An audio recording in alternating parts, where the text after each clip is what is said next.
Episode 3, Desperate Measures. Before we begin, if you or someone you know is struggling with thoughts of self-harm or suicide, please call or text 988 to reach the Suicide and Crisis Lifeline. Available 24 hours a day, 7 days a week. You are not alone and help is available. In my last video, I introduced 3 types of addicts: the cunning addict, the desperate addict, and the functioning addict. We covered the cunning addict in that episode. Today, we're going into darker territory.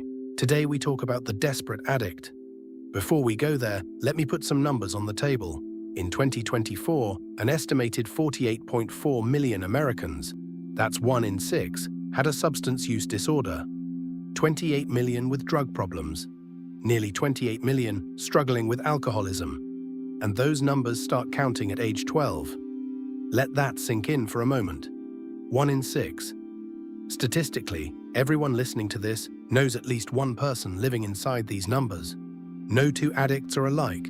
They're like fingerprints or snowflakes in that way. But we share common traits, common behaviors, and the desperate addict has a very specific profile. The desperate addict is not patient.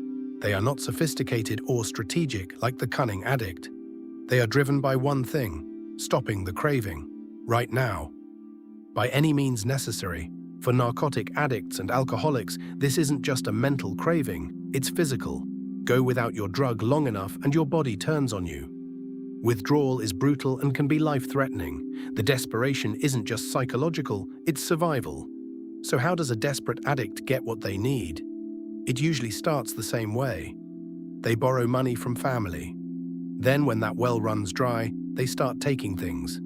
Household items. Anything with resale value. They know exactly where to take it, no questions asked. And they'll take pennies on the dollar just for fast cash. The buyers know it too. They have all the leverage and they use it. I want to be clear, not every thief is an addict, but the desperate addict and theft go hand in hand. It's practically guaranteed. A drug addict doesn't steal things to keep them. They will likely be able to name several places nearby that will accept stolen goods with no questions asked. In fact, I'm sure they're on a first-name basis. Your Ring camera is not going to stop a desperate addict. They're not thinking about consequences. They're thinking about the next fix. Let me tell you how easily it starts. A man hurts his back. Real pain, the kind ibuprofen can't touch. He gets a short prescription for hydrocodone. It works. Then it runs out, and the pain comes back harder than before. The clinic refers him to a pain specialist who's even more conservative with prescriptions. He tries other doctors, but technology has caught up. Drug shopping is flagged system-wide now. So where does he go? The prescription is gone, the pain is unbearable. The doctor's answer is no, every door has closed, and desperation has fully taken hold. He goes to the corner, the person standing there longer than they should be, head swiveling, already watching him approach. They spotted him before he spotted them. The price is steep, but the pain stops. For now. That's how it starts. And once started, it's very hard to stop. The body adapts to what you feed it. The addiction doesn't care about your job, your family, your age, or your intentions. I watched this up close my whole life. My father went into treatment for alcoholism when I was a teenager. They gave him alcohol until it made him sick, then took it away, then reintroduced it, a brutal process. He came home and was supposed to attend AA meetings. He went to one, walked out halfway through. My father didn't talk about his feelings, not with family, and certainly not with strangers. I've often wondered if he'd still be alive if he'd stayed. He didn't. He died from the effects of alcoholism. By then, I was a registered nurse. What I witnessed at the end of his life is something I cannot unsee. The desperate addict deteriorates visibly. A 30-year-old can look 50 if they live long enough. The family bonds, already stretched thin from broken promises and stolen trust, eventually snap entirely. The people who loved you stop believing your words, not because they stopped caring, because you taught them not to. I know this firsthand. People who loved and trusted me will never fully let me back in, and I understand why. I'll tell you something else most people don't know. The government spends millions each year funding methadone clinics to help addicts off narcotics.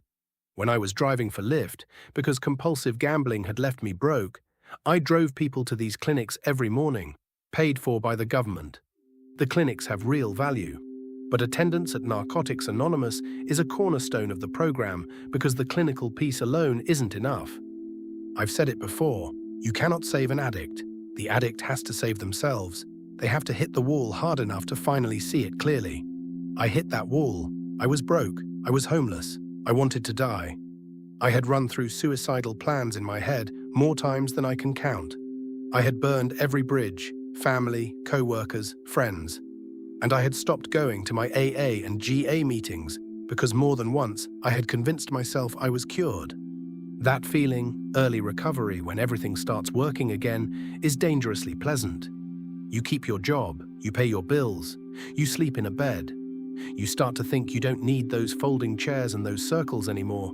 That's the addict's mind doing what it does best.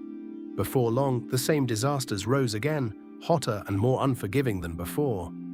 If you're listening to this and that story is yours, get yourself back into a meeting. In our next episode, we'll talk about the functioning addict. That would be me.